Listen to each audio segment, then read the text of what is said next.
This is MMA Playa. Welcome to this week's video. Today we'll be talking about the UFC's fight night Tybura versus Spivac 2 on the UFC Apex, aka Dana's backyard, in the capital, the fighting capital of the world. We have the worst UFC fight night card of the year. Everybody was hating on that Lemos Jandirova card, and I was like, hold on a minute, hold on. It could be a lot worse, and this is a lot worse. Like, nobody asked for this. Why do we have to watch Tybura and Spivac? Look at these fucking fights. There's not even really an intriguing prospect here. If I was not a degenerate, I would 1,000% skip this card. I think a lot of people will skip this card. Good thing it's only what now, like 10 fights? 9 fights? I don't know how many fights are left on this card. It's been butchered. We have Barlow. I think that's the only interesting fight on this card. Other than that, it's pretty terrible. I guess the Zalal fight could turn out to be pretty good. But Dana, what are we doing here? We don't need this card. Okay, everybody would be happy, with a break. Just take the week off. Cancel this whole event. Because guess what? Next week is we have Perth 305, and that's a solid card. That's a very good card. It will be a great card. Great main event. This is not necessary. Why do we have this here? Spivac and Tybura. We know Spivac is winning. Tybura is a company man that I think he lives there in the Apex, because we always see him there. He's always headlining this main event. It's wild that this is Tybura's second main event. He is headlining a fight night. Why? He's 12-7 on the promotion. Jesus Christ, this is the lowest of the low for the UFC, for us fans especially. It's going to be a tough watch.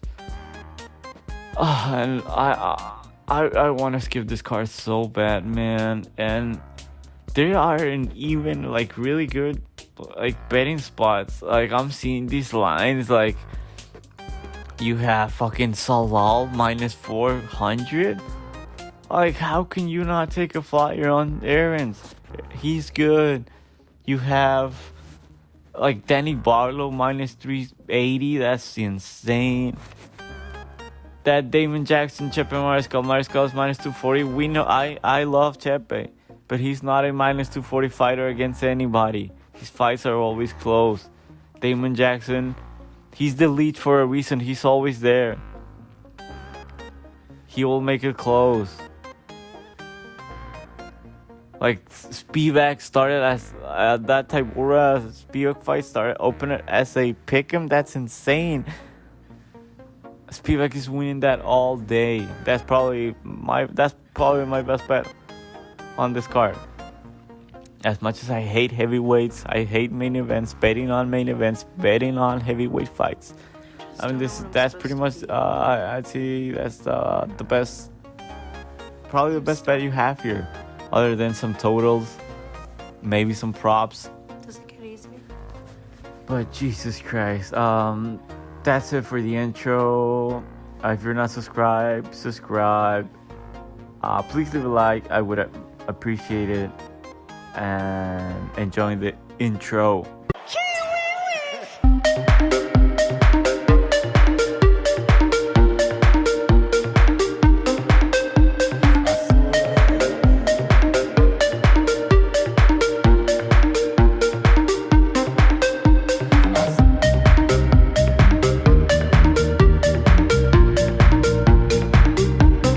Starting off the card with a banger, a rematch between Stephanie Luciano versus Alita Alencar, both Brazilian girls. This is a rematch from the Contender Series a couple of years ago were a rare draw. We saw a rare draw, especially for the Contender Series. A good job that the judges scored a draw. We don't really see those very often, and yeah, it's pretty rare to see judges give out 10-8 rounds, and I think they should start doing it more nowadays. But anyways, Luciano, she's the younger fighter here. She's the better striker. She throws very good combinations. She has some decent kicks. She mixes in those very well. I think she should keep getting better. She's still young, so she's at that age where I hope we see like some improvements on her game. While Alencar, I think she's 32. She's a finished product. She's very good. Has great jiu-jitsu. She's a world champion, and she has an elite level top game. But Luciano, she's massive for strawweight. She's another girl with a Ronda nickname. How many Rondas do we need? Like Rondinha. I think she goes by Rondinha. She will have a huge reach advantage. She's a bad wrestler. That's a part of the game she should have been working on during this time. I think if she stops the takedowns early, she wins this fight 7 out of 10 times. She can defend subs, so Alencar's BJJ won't have that big of an impact. It's a low-level women's MMA fight. There's rarely any finishes here.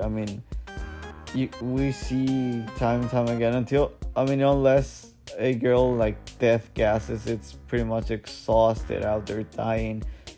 We never see finishes in strawweight. Unless it's like a Whaley or Rose, but that's high level. This is like bottom of the barrel, like trash fights. This fight's going the distance. Alencar, on the other hand, she's super tiny. I think she's 5 feet tall. She's already 33, 32. She pretty much has the same professional MMA experience as Luciano. She lost her UFC debut. I thought I scored that fight for Hayani Amanda. Poor girl, right? She won her 2 UFC fights and has an 0-2 record to show for. But back to the fight. Alencar was dominant on the first 2 rounds of that fight. She completely gassed in the third, and Luciano won in 10-8 on all scorecards. Alencar is undersized, but she's a very good athlete. She's a plus athlete. Has good volume. Her head is always there in the middle, which I don't like. She's always looking to wrestle. She's a very good grappler, like I already said, world champion in jiu-jitsu. She has a very good top game, especially for her size. She has a submission threat, but I already talked about that. Ground and pound, great ground and pound. But she just does not have any hands, and that's my problem here. I think if any of these 2 girls here show us a different, more improved version of themselves from what we saw in their first fight, I think it's Luciano. I like Luciano here. I think she worked on her takedown defense, and I think she can win 2 rounds. She can take 2 rounds here, definitely. I wouldn't be comfortable taking her on the money line. So if you're betting, probably just take this fight to go the distance, like you always do with these women's fights, especially in this lower weight classes. I like Luciano by a unanimous decision. I think she takes 2 2 rounds pretty convincingly, and I think the UFC would much rather have Luciano get her hand raised than Alencar at this point of their careers. Give me Stephanie Luciano by decision. Next up, we go to the featherweight division for Jarno Errens versus Youssef Zalal. This line is crazy. No way you lay minus 420 on Youssef Zalal against anybody. I believe this line is due to some recency bias because Zalal looked like a world beater. He looked like a completely different fighter. He definitely reinvented himself. This is now his second stint on the UFC after getting cut. And boy, does it look like he spent some time in the lab. But if you do some research, you'll find out that Billy Q was hurt. He basically was fighting with one arm out there. That's why Zalal looks so good. So good. He looked great.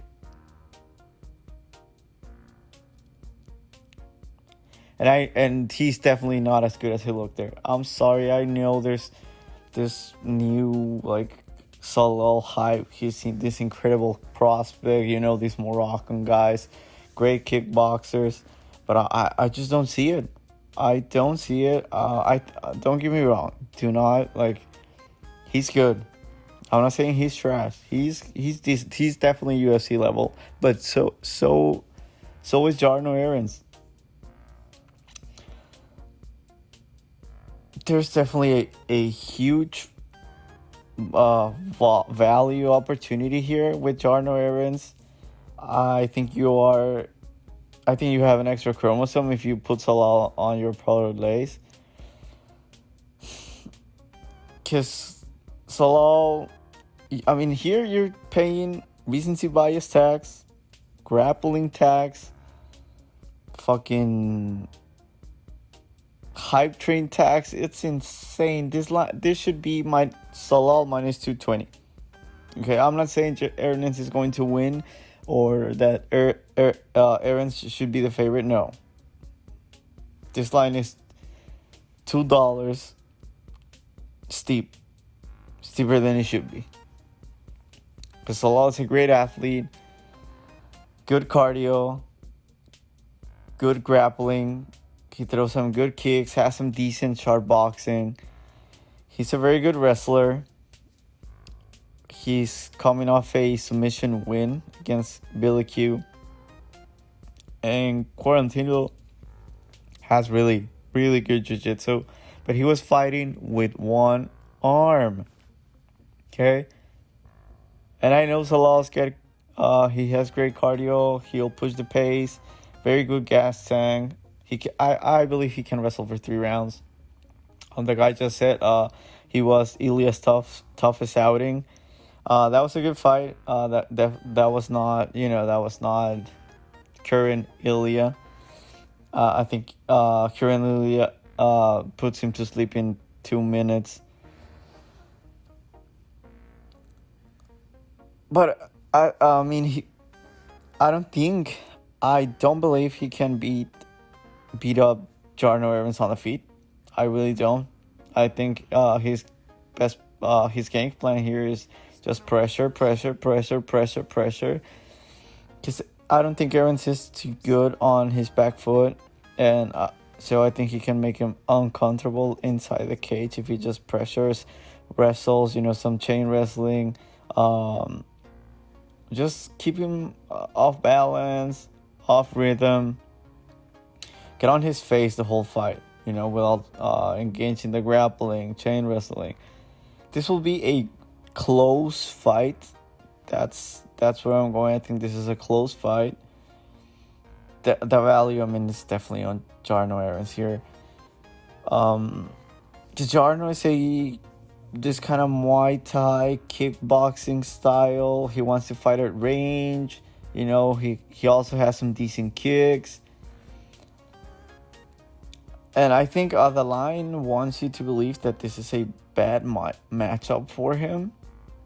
And I think his UFC career could be on the line. But Jarno's a very good striker. He's definitely the better striker here. Has some decent pop. And while he does want to keep the fight at a distance, he's good in the pocket. He can work in the pocket. He loves to throw kicks. He's always doing like spinning and shit. Just a lot of attacks that use a lot of energy. I hate that. He's good. I mean, he's actually good. Like, he is UFC level talent. It's crazy that this guy is probably going to be 1-3 in the UFC. He's much better than his record. But I think he loses this fight. So give me Yusuf Zalal by unanimous decision.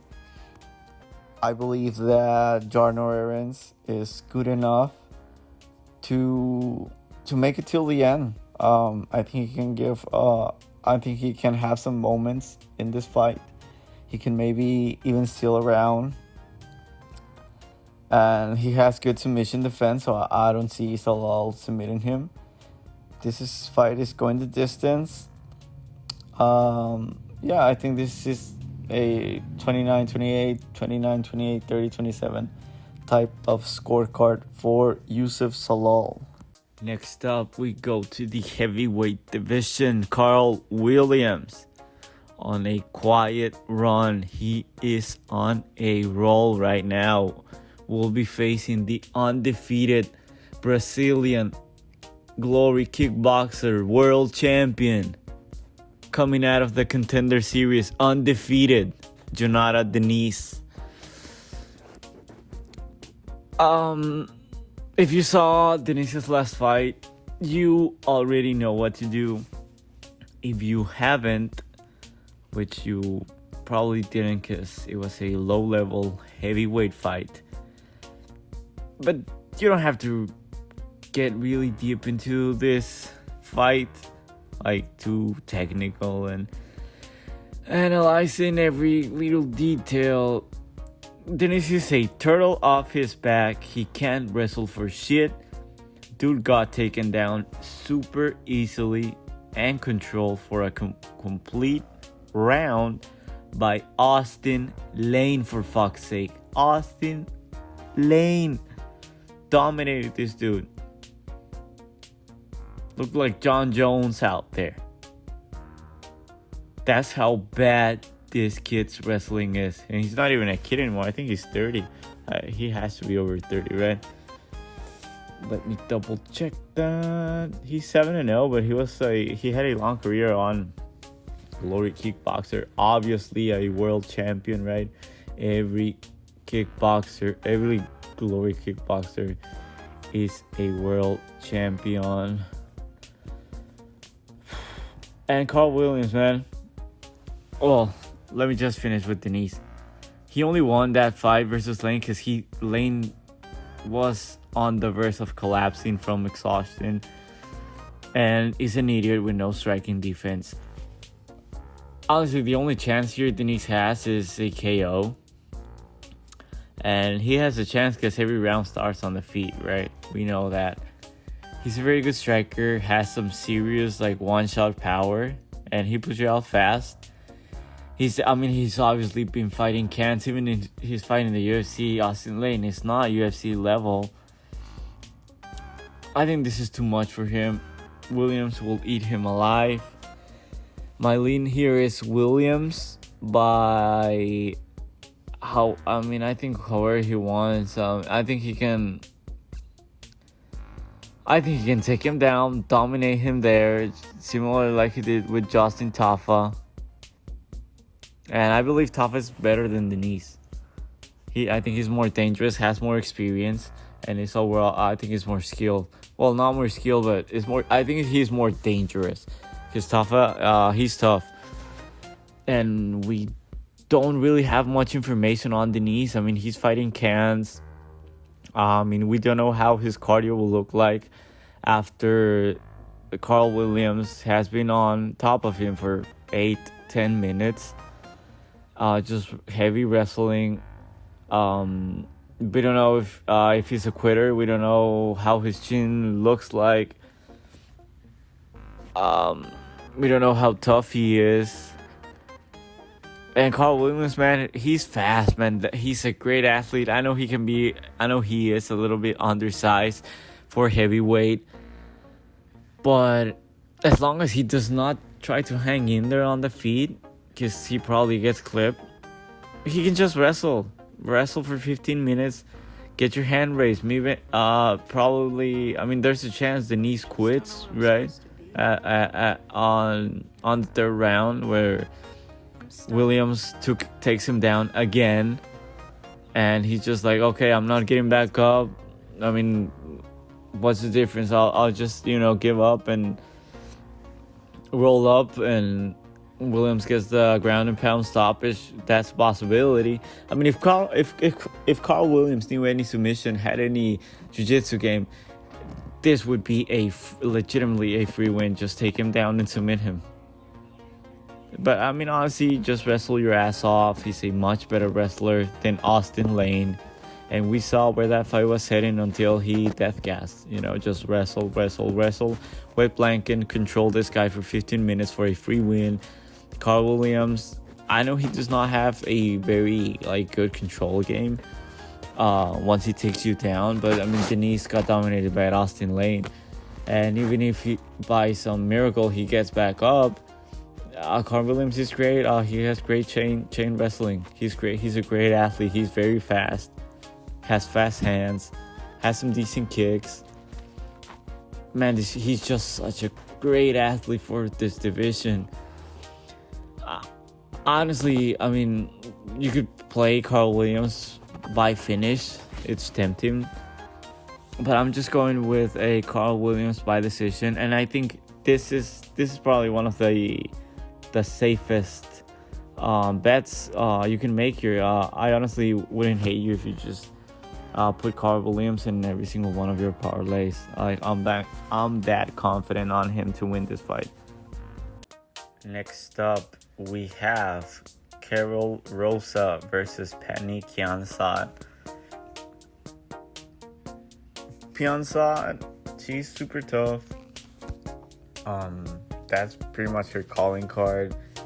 But I don't think she's good anywhere. She doesn't do anything bad, but she's not good. I don't think she's a very good striker. She's a solid boxer. This is women's MMA. She doesn't really have power. I don't think she can tread Rosa after. I mean, we saw how she fights. Her fight versus Irene Aldana. That's one of the best women's fights you'll ever watch. I think she can just walk right into her shots like it's nothing. She'll eat them for breakfast. Carol Rosa, I think this girl's actually good. I don't really understand this line. I mean, it doesn't make sense to me that she's under a 2-1 favorite. Yeah, she's below a 2-1 favorite. Lines minus 180, something around those lines. She's the younger fighter. She is freaking huge. Okay, this is the first bantamweight fight of the night, and Carol Rosa, Yana Santos, and Chelsea Chandler are huge. These are some big ass women that will be fighting on this card. But Rosa, I think she can bully her. I think she can big sis Kianzad here. I think she can bully her on the clinch, on the ground if she takes it to the ground. She's the younger fighter. She's stronger. She's faster. She's a better striker in my opinion. She has better cardio. I'm going with Carol Rosa here. She throws good volume. I know she telegraphs pretty much all of her shots, but she has some very decent kicks. She can wrestle, so I think she can take Kianzad to the ground, and she's got a good top game. If she's able to take her down, has a power advantage, cardio advantage, volume advantage, overall more physical, better, probably more skilled. Kianzad, she has decent volume, but I think she gets all volume here, outworked, out hustled. Give me Rosa in a convincingly unanimous decision win. Next up, we have Gregorio versus Toshiomi Kasana. I know that's not his first name, but I'm not trying to pronounce that. I don't want to butcher it, so I'll just go with his nickname. Toshiomi Kasana sucks. He is terrible. He does not move his head, and we saw it on the previous Apex card. These Asian guys love violence, man. They suck. They just stand there and trade in the pocket. They don't move their head. They don't lift their hands. They don't do shit. He's been in some brawls, and I think his chin is already gone. I think that's a really question. I think that could be a thing here. You have to question his durability. He can't strike for shit, man. This guy is terrible. He sucks. On the striking department, he's actually decent grappler with good top game and has an good enough gas tank. He only has a chance here if he submits Gregorio. If he catches him in a submission on a scramble, I don't think he has the talent to set up like a legit UFC submission. He's not good. Okay, this guy's not UFC level. The UFC just keeps trying to push the sport in that region, that part of the world, and it's not working. These guys are not very good. It's crazy that I thought that these Korean guys and Japanese guys were supposed to be like above average IQ, but it seems that every human being that's that is willingly to step in a cage and fight for other people's entertainment. How smart can they be, right? And Gregorio, he throws very hard, man. I think he has the power to knock him out, especially because I think Kasana's chin is gone. I know he overthrows on everything, so he's open to counters. And if he doesn't knock out Kasana in the first round, I think there's a chance Kasana makes it out. And maybe, just maybe, if Gregorio passes out and he has cardio issues, he has a chance to win a decision. But Gregorio is super tough, man. I don't see him. I don't think Kasana can submit him. Not even if he's dead cast, I don't think he can catch him in a sub. He's a much better MMA fighter all around, more experience. He's miles ahead on the striking department. Throws good kicks. He's a glory kickboxer, world champion, of course. He has very powerful kicks, very powerful. He can wrestle, and he looks like he sucks. He has a very awkward stance and style, but he's actually good. I think he knocks him out on the first round, and I'm actually betting on this fight. I have a bet on Gregorio to win by finish. No. I'm getting confused here. I have a bet on Gregorio to win by KO, $100 to win 105. I got that line of plus 105. I think the line should be, right around there. But I think this is a great line. I think he knocks him out because I don't think Kasana's UFC level. And Gregorio, I think they just get in the pocket and swing, and if somebody is going down, it's definitely Kasana. Give me Gregorio by first round KO. Next up, we go back to the women's bantamweight division. We have Yana Santos versus Chelsea Chandler. Man, this is the worst fight on the card. This fight will look exactly like a men's heavyweight fight, and this is why this fight will remind you why they got rid of the women's 145. Why they got rid of the women's 145 division? Because they are terrible. They're lazy. They just suck, man. Okay, they suck. I cannot wait for them to remove the heavyweight division. I know they're not going to, but they should. Back to the breakdown. Yana Santos, she's on a 3-fight skid. She hasn't won a fight in 3 years. I mean, she was supposed to be like this, like mean girl, super tough, very aggro. But I mean, now I think she does a whole lot of nothing. She's very low volume.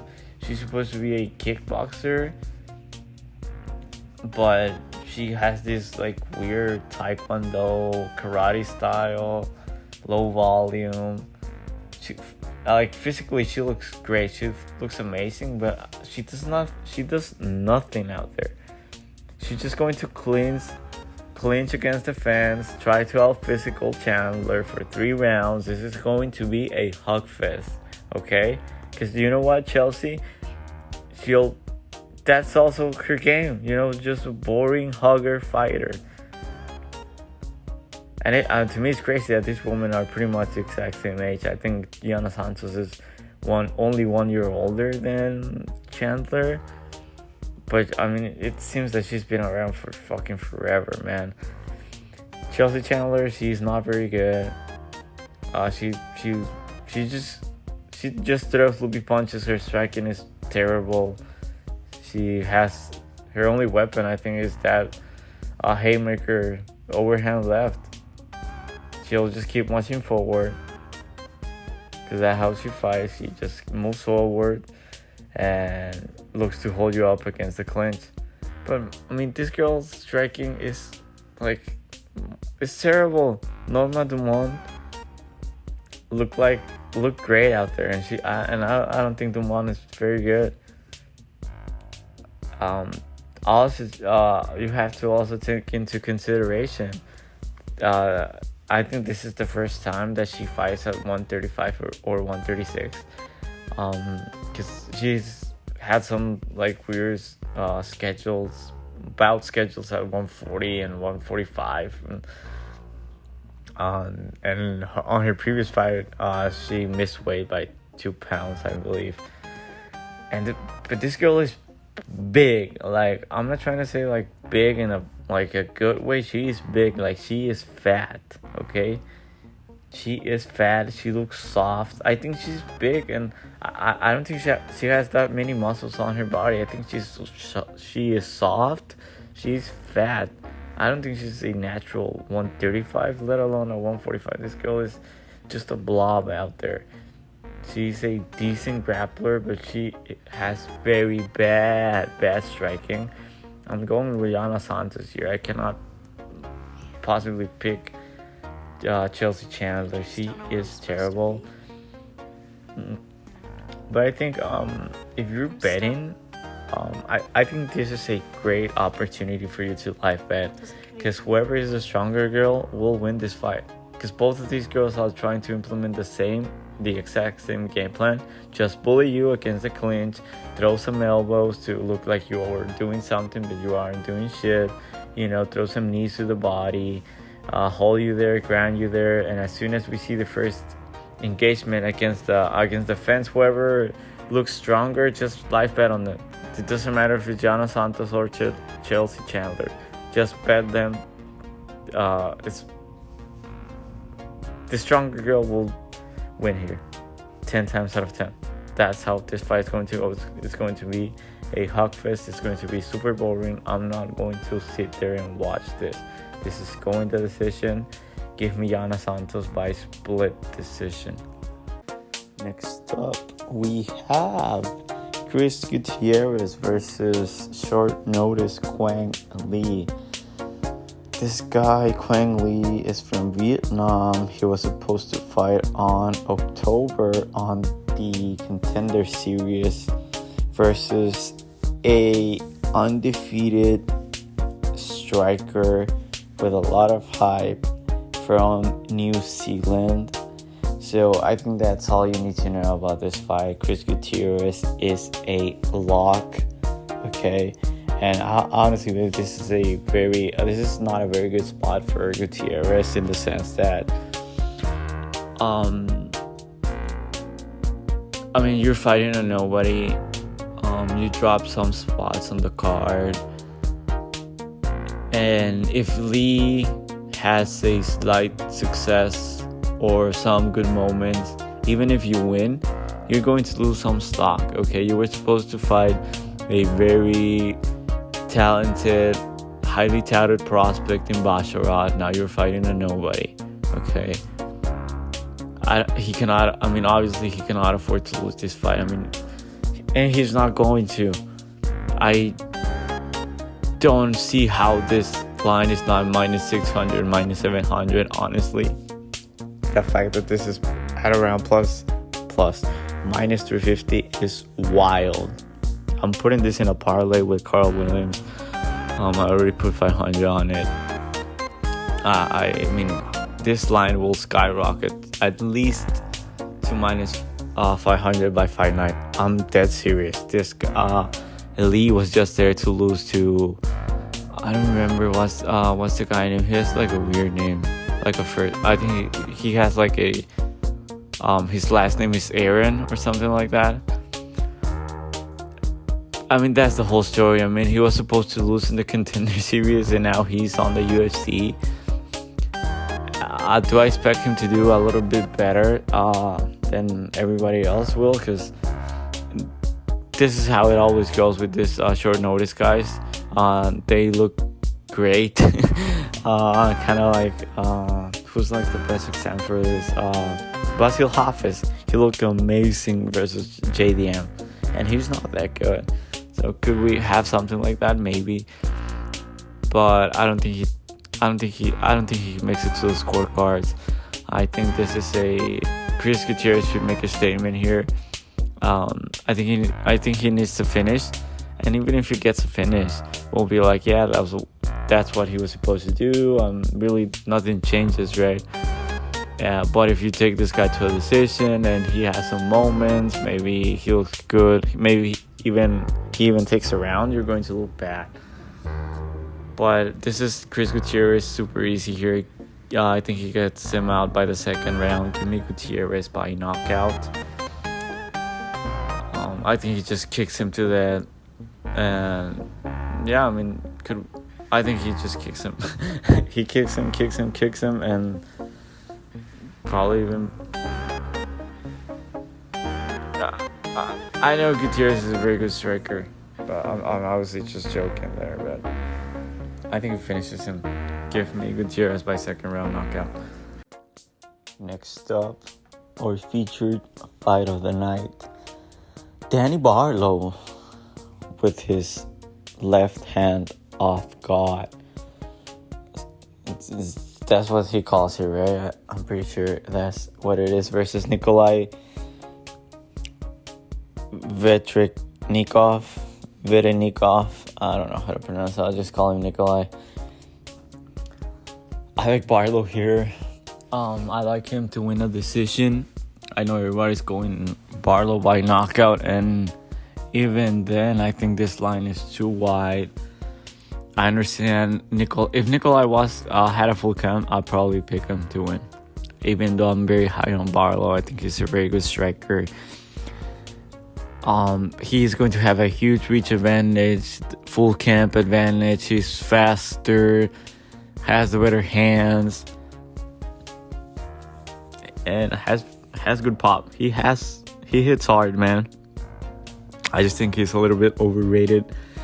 He looked like a world beater versus Josh Quinlan, but come on, man. Josh Quinlan, no EPO, no steroids. Josh Quinlan he sucks, man. We saw him on his last fight. Barlow's undefeated. He's a freak athlete. This guy moves like a fucking lightweight. He's super fast, man. He's super quick. And what I like about him the most is he knows how to win. Okay, he actually tries to do something. He tries to go for the win. He's not just there waiting for you to mess up, to make a mistake so he can take advantage of it. He goes for the win. And while both of these guys want to counter-strike, Nikolai is the much more patient striker. He has very clean boxing, and is probably the better grappler here. That's why this line is insane to me. I think this would probably make a lot more sense if it was Barlow minus 220, maybe minus 220, minus 240. But I think this is going to be close. Maybe Barlow puts on a clinic. That could happen. But if you have a minus 350, probably minus 400 by fight night, Barlow taken on your hand while you are watching this. And when we hit the scorecards, because I don't see Barlow knocking him out, you're going to be sweating. Because even if he wins convincingly, you never know with these judges. And Veretennikov, he had a very tough, close fight with freak prospect Michael Morales in the Contender Series. So he's good. The problem is that was 3 years ago, and this guy is now 34, 35. So he's old. This is his UFC debut on short notice. He'll probably put up a good fight. That's why I'm taking Barlow by decision here, because I think he's a more complete MMA fighter than Barlow at this point. I really do believe that. But these two are kind of the opposite of each other when it comes to optics. I don't think the optics favor him, because he'll just wait. He just wants to counter strike, and I know Barlow wants to do that. And Barlow will probably be on his back foot, because that's just how he fights. But with the short notice, the full camp, I think he's going to have a cardio advantage. But man, I really want to take a flyer with Nikolai here, because it's been 10 years since this man lost to anybody not named Michael Morales. Okay, I know this is his first UFC fight, so that probably has a lot to do with it. But I mean, if you watch Michael Morales' fights, this guy gave him his toughest out yet. And we know Danny Barlow is not retiring undefeated. He's going to lose eventually. He's not a Khabib. He's not Islam. He's not one of those guys. And he's a turtle off his back. He is a turtle off his back. Even if Nikolai comes out with a heavy wrestle game plan, I don't think he can. I don't think he can do it for 3 rounds. Because of the short notice, and he's probably not prepared to do so. He's not mainly a grappler, he's a striker. So the short notice really fucked up Nikolai's chances here. Give me Danny Barlow to win a unanimous decision. Next up, our co-main event, CHEPE Mariscal versus the Leech Damon Jackson. Man, the last time we saw Damon Jackson, he was also the co-main event of a fight night in the Apex. So he's doing good. And he needs the money, because I think he spent his life savings on that hair transplant that he got, man. This is a very hard fight to pick for me. Because on that, they both fought on that same card. It was the Curtis versus Brendan Allen card back in April, a week before UFC 300. I won $1,000 on a $20 parlay. That's definitely my biggest win on a parlay on the UFC. And I had both of these guys on that parlay. I had CHEPE pick him odds minus 110. And I had Damon Jackson at plus 160. But this line is stupid. You bet on Mariscal when he is a dog. You don't lay juice on him. He shouldn't be at minus 250 against anybody. And he has a lot of hype. He has too much hype. This is where you sell your stock on CHEPE. I think, you definitely sell stock on Mariscal here. He's riding too high, and he's not that good. Everybody loves him.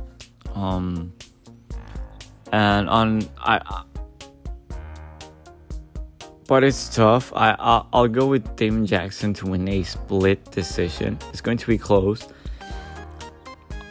Because Mariscal is super tough. He has great optics, man. I have to give him that. It's tough to beat this motherfucker because he's super tough. And he has optics for modern MMA, man. We saw that on his last fight versus Morgan Charrier. He lost that fight. I had him. I could not believe the judge gave the fight to this guy. And I thought he was supposed to be a cardio machine. I thought he looked tired on that fight. There's just so much hype. I think this train gets derailed. I know he has a great chin, great pressure. I do have questions about his cardio. I don't think it's as good as advertised. But he has good volume, has very good kicks, wants to make it dirty, has good hands in the pocket. This dude can wrestle, has good jiu-jitsu, so he's the complete package. I understand why people like him, but he's just so short for this division. He was like a fucking $99 dollar store. Fucking Ilya Topuria. My only concern with picking Jackson here is his chin, because we've seen him get clipped and dropped many times, and Mariscal is definitely the better striker, and he'll have a speed advantage as well. Both of these guys, they have a kind of similar fighting style. But these are the fighters you want to back as an underdog. They don't give up. They won't stop coming forward. But you don't lay juice on these guys. Okay, Jackson, he almost got robbed on his previous fight. I had him on my parlay as well. I could not believe my ears when this guy, is he called Joe Martinez, right? Joe Martinez, the announcer. He was like, Alex Hernandez, 30-27 for Hernandez. Like, what the fuck was that? There was some weird-ass judging in that card, and I got lucky. I got lucky like 4 times. I had like, it was a 5-leg parlay, and 4 of them went to decision, and it was a split decision. So I got lucky. I got super lucky that night. I won $1,000. But Jackson, he looked tired. He also looked tired on that 3rd round. But he's super tough. This guy won't fuck off. This is supposed to be the fight of the night. Super entertaining. A barn burner. Because Jackson has no defense. He's super tough. Will keep moving forward. But you know what happens when everybody is saying that oh my god, this has the potential to be one of the best fights of the year. This is definitely fight of the night. Like, oh my god, I cannot wait to watch this. This is going to be a war.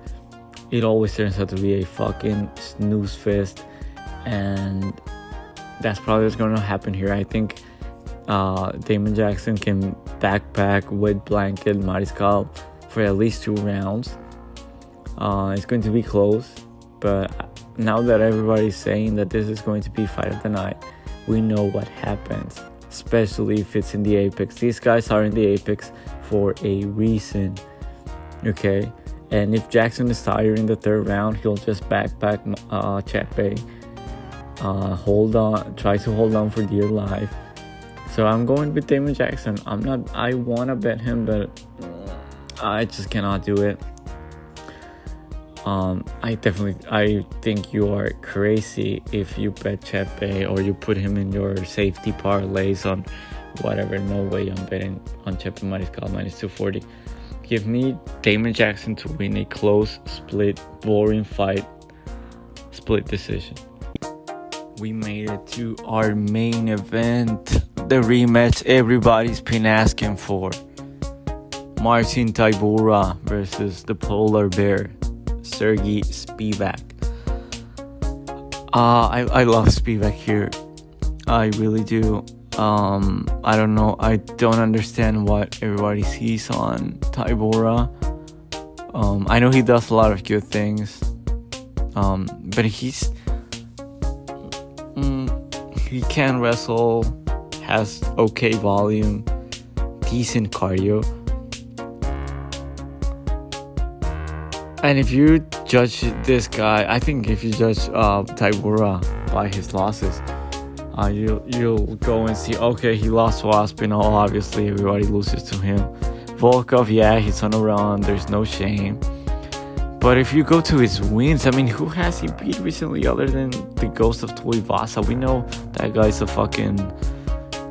I don't know what the fuck happened to that guy. He's so fat. He doesn't even care about fighting. He's just there to collect the paycheck. That guy's fall-off has been insane. And everybody's on Tybura, man. Oh my god, he's like this kind of like the dark horse of the division, you know. Not to win the title, of course, obviously. But he's solid. I understand he's solid.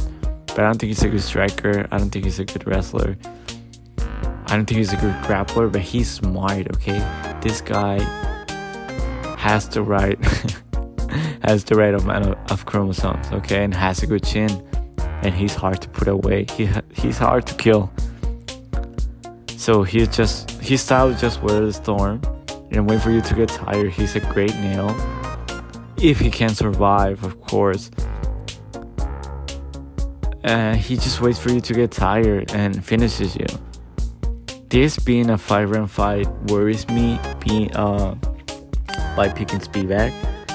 And I was on Tybura versus Tuivasa.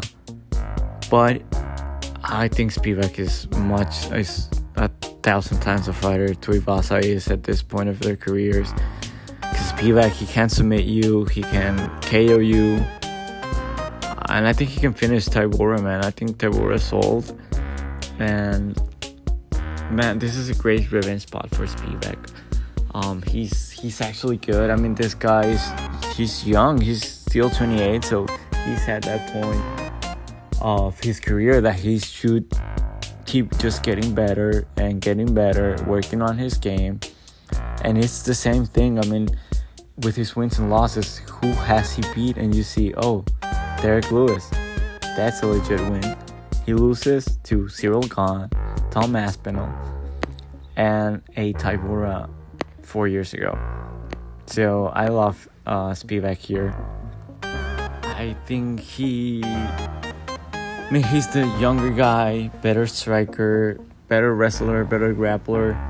He has finishing potential, and I love that. I know everybody's like, oh my god, he's going to get tired. He's done after 2 rounds. And they're probably right. Although, I mean, on his fight versus Gahn, he just quit. Like, he realized he was not going to be able to take Gahn down and just found his way out. He quit, and that. I understand why people don't want to put their money on Spivac. Because you never want to bet on a guy that will probably gas out. But Spivac has a good jab, and he's a very good wrestler. Obviously, there's that concern that what happens if it does not finish Tybura in round 1, 2, maybe even round 3. He's probably done. But I do believe in Sergey. Give me the polar bear here. I think he takes Tybura down in the first round and doesn't quite find the finish, either the ground and pound or submission. But in the second round, he takes him down again and finds us up. I think he needs to hunt it. He needs to hunt for that finish because I don't think he can win the decision. And he has cardio if he grapples. We've seen that.